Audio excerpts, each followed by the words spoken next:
అందరికీ నమస్కారం అండి. ఈరోజు మనం లక్ష్మీ నాగేశ్వర్ గారు రచించిన న్యాయం అనే ఓ చక్కటి కథను విందాం. ఇక కథలోకి వెళ్దాం. అమ్మా ఇటురా అని హాల్లో పేపర్ చదువుకుంటున్న రామనాథం తల్లిని పిలిచాడు. వంటింట్లో కూరలు తరుగుతున్న పార్వతమ్మ ఏమిట్రా అంటూ అతని దగ్గరకొచ్చి కొడుకు ఏదో సీరియస్గా చెప్పే ఉద్దేశంలో ఉన్నాడని అతని పక్కన కుర్చీలో కూర్చుంది.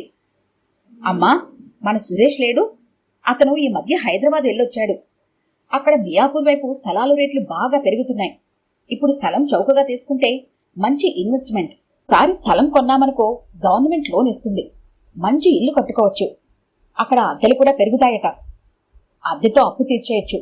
ఏమంటావ్? బావుందిరా, మంచి ఆలోచనే. మరి స్థలానికి డబ్బు? అదేనమ్మా, మన మల్కజ్గిరి ఇల్లు ఊరికే ఉంది కదా, అది అమ్మేద్దాం. పార్వతమ్మ ఆలోచనలో పడింది. ఆమెకు మల్కాజ్గిరిలో చిన్న స్థలం, అందులో ఒక 3 గదుల ఇల్లు ఉన్నది.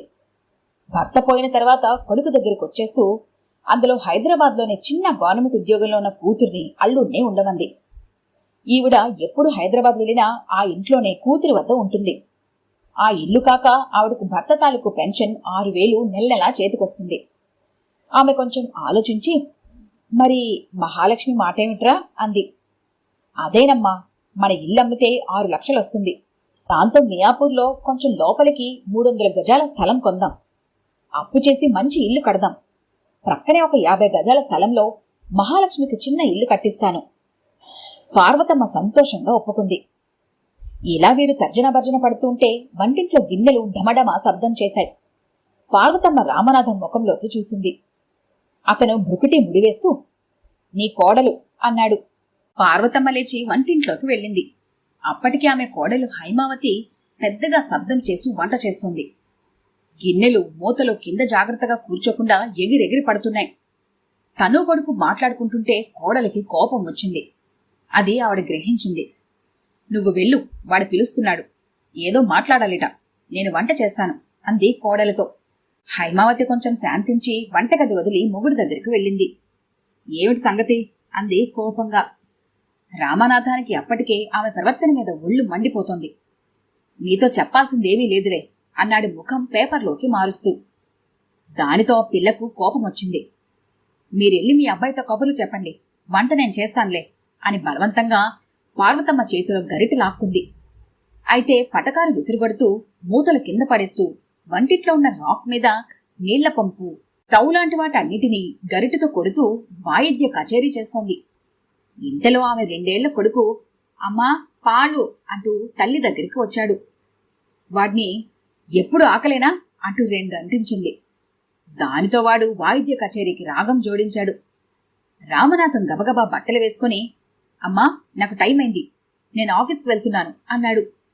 భోజనం చేసి వెళ్లరా అని అంటున్నా వినకుండా ఆఫీస్ బ్యాగ్ తీసుకుని బయటపడ్డాడు.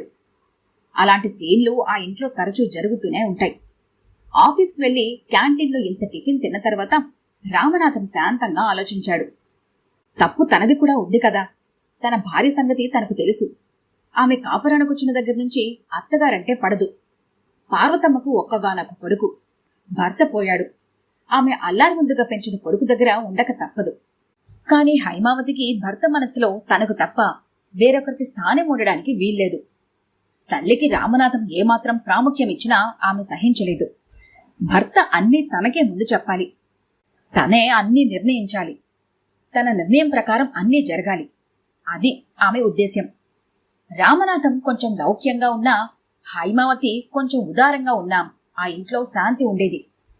ఇంతకీ సాయంకాలానికి భార్యాభర్తలు చల్లబడి రాత్రి భోజనాలు ప్రశాంతంగా చేసి పడక గదిలో చేరి కొంచెం దెబ్బలాడుకుని తరువాత ముచ్చట్లాడుకున్నాక ఆ తుఫాను శాంతించింది. ఇంట్లో రోజూ గొడవలెందుకని రామనాథం మంచి స్థలం చూడమ్మా అని తల్లిని హైదరాబాద్ పంపించాడు. ఆవిడ అతని బావమరిది కాళ్ళు అరిగేటట్టు తిరిగి మియాపూర్లో రోడ్డుకి కొంచెం లోపలగా ఉన్న ఒక కాలనీలో 300 గజాల స్థలం రామనాథం పేరిట ఖాయం చేశారు.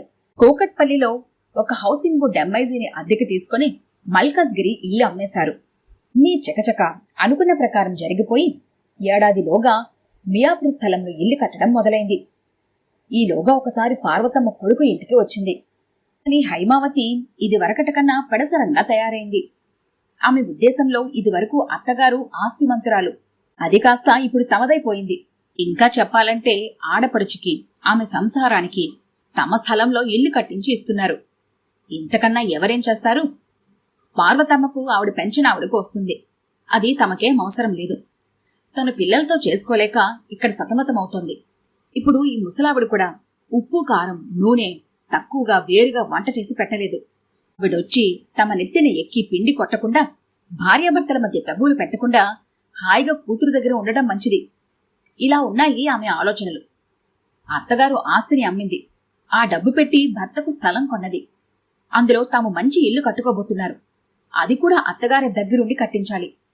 అలాంటి ఆలోచనలు ఆమెకు ఏ కొసానా లేవు. ఎలాగో అత్తగారు వచ్చిన తర్వాత ఒక నెల్లాళ్లు ఓపిక పట్టింది. ఇక పైన ఆమె వల్ల కాలేదు. పిల్లలు అత్త చుట్టూ చేరుతారు. మొగుడేమో అమ్మ అమ్మ అంటూ కబుర్లు చెబుతాడు. ఆమెకు కారం రాసుకున్నట్లు ఉంటుంది. అత్తగారు వచ్చిన తర్వాత పని మనిషిని మాన్పించింది. ఆవిడ వంట చేస్తానంటే మీ చప్పని కూరలు నేను తినలేను అంటూ ఆమెకు అంట్ల పని అప్పగించింది. పైగా కోడలు వంట చేసి ఇంట్లో గిన్నెలన్నీ సింకులో వదిలేస్తుంది. వాటిని నించుని తోమడం పార్వతమ్మకు కష్టంగా ఉంది. సరే, ఎలాగో పని పూర్తి చేసుకుని స్నానం చేసి పూజ చేసుకుని భోజనానికి కూర్చుంటే కూర నిండా ఒకటే ఉప్పు, కారం. తింటే బీపీ పెరిగిపోతుంది. చేతిలో ముద్ద పట్టుకొని, ఈ కూర నిండా ఇంత ఉప్పు వేస్తే నేనెలా తినాలి? బీపీ పెరిగిపోదు అంది కోడలతో. మీరు తినే చప్పటికూడు నేను తినలేం. ఏం చేయమంటారు మరి? కొంత కూర పప్పు నా కోసం తీసి అప్పుడు ఉప్పు కారం వేసుకోరాదా హైమావతి? ఏమోనండి, పిల్లలతో నేను ఇన్ని రకాలు చేయలేను. కావాలంటే మీరు వేరుగా వండుకోండి. ఇవన్నీ జరిగేవి కావు. కోడలికి తనిక్కడ ఉండటం ఇష్టం లేదని పార్వతమ్మ గ్రహించింది. రాము, ఇల్లు మొదలు పెట్టాలి కదా, హైదరాబాద్కు టికెట్ కొన్నాయనా అంది. రామనాథం విషయం గ్రహించాడు. తల్లిని ఇల్లు కట్టే పని మీద హైదరాబాద్ పంపించాడు. హైమావతికి చెప్పి చూశాడు. తల్లిని మనమే చూసుకోవాలి, అది బాగా చూసుకోవాలి. ఇప్పుడే మన ముసలితనంలో మనల్ని కూడా మన కొడుకులు బాగా చూసుకుంటారు అని. హైమావతిది ఒకటే వితండవాదన. ఆమెకు ఏం లోటు చేశానంటారు? 2 పిల్లలతో నాకింట్లో ఎంత పని ఉంటుంది? కొంచెం ఆమెను వండుకోమన్నాను తప్ప. అయినా ఎక్కడుంటోంది మీ అమ్మ? కూతురు దగ్గరే కదా. ఆమె మీద ఆధారపడుతోందా? పెన్షన్ డబ్బు వాళ్లకే ఇస్తుంది కదా. బంగారం లాంటి స్థలంలో వాళ్ళకి ఇల్లు కట్టిస్తున్నామా లేదా? ఇంతకన్నా ఎవరేం చేస్తారు? ఇలా ఉంటాయి ఆమె మాటలు.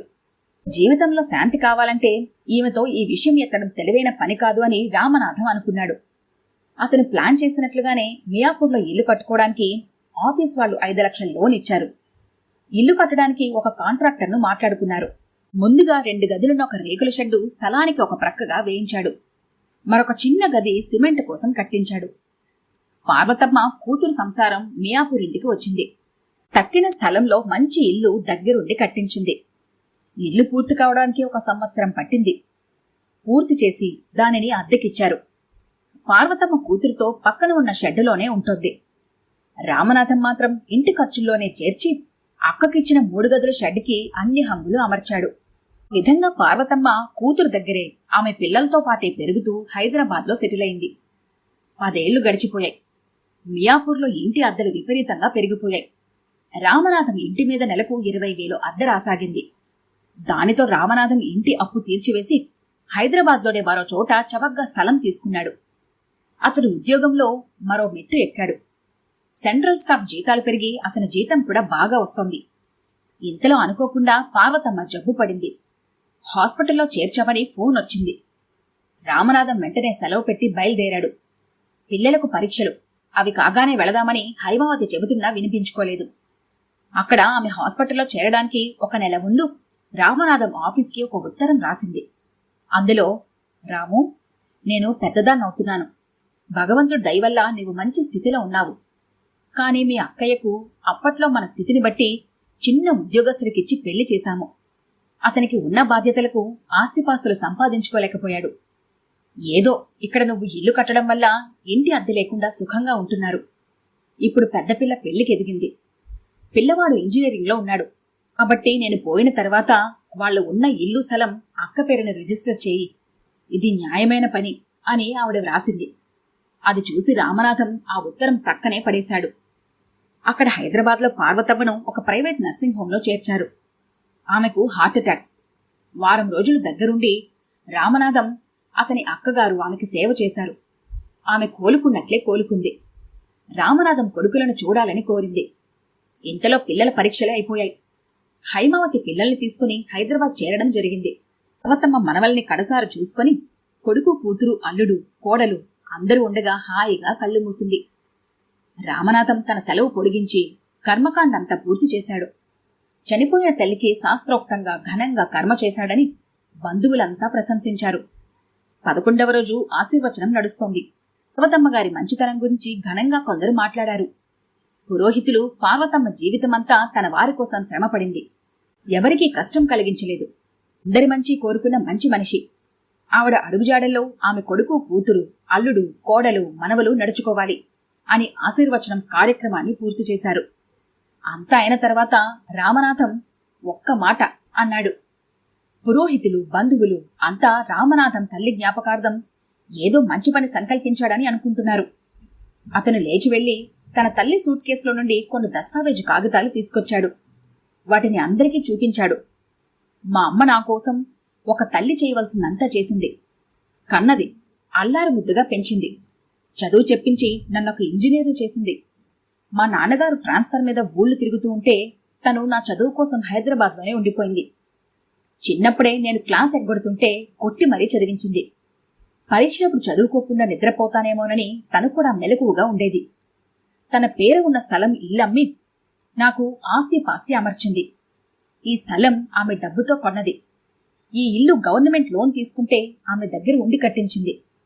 కాని ఈ అప్పు తీర్చడం కోసం ఇల్లు అద్దెకిచ్చి ఆమె రేకుల షెడ్డులో ఉంది. ఆ అప్పు తీరిపోగా ఆమె అంతిమ ఖర్చులకు గాను నా పేర బ్యాంక్లో 2 లక్షలు దాచింది. అలాంటి అమ్మకు నేనేమీ చేయలేకపోయాను. భర్త పోయిన తర్వాత మనమల్ని చూసుకుంటూ కొడుకు దగ్గర ఉండాలన్న ఆమె కోరిక నెరవేర్చలేకపోయాను. నిజానికి మా అమ్మ బాధ్యత అంతా మా అక్కే చూసుకుంది. కూతురుగా రుణం తీర్చుకుంది. ఈ స్థలం మీద గాని ఈ ఇంటి మీద గాని నాకెలాంటి హక్కు లేదు. ఆవిడ ఒక్క నెల రోజులు కూడా సంతోషంగా నా దగ్గర లేదు. అందుకని తల్లి రుణం తీర్చుకునేందుకు ఈ ఇంటిని, ఈ స్థలాన్ని మా అక్క పేరున రాసి రిజిస్టర్ చేశాను. ఇకపై ఈ ఆస్తి మీద సర్వ హక్కులు ఆమెవే అంటూ నోట మాట లేకుండా నిలబడి ఉన్న అక్కగారి చేతిలో దస్తావేజు కాగితాలు పెట్టాడు రామనాథం. దగ్గరలోనే గోడ కానుకొని నిలబడి అంతా వింటున్న హైమావతి తెలివి తప్పిందాన్లా నేల కూలింది. ఈ కథ కనుక మీకు నచ్చినట్లయితే లైక్ చేయండి, షేర్ చేయండి. మరిన్ని ఇంట్రెస్టింగ్ కథల కోసం మా ఛానల్ని తప్పకుండా సబ్స్క్రైబ్ చేసుకోండి.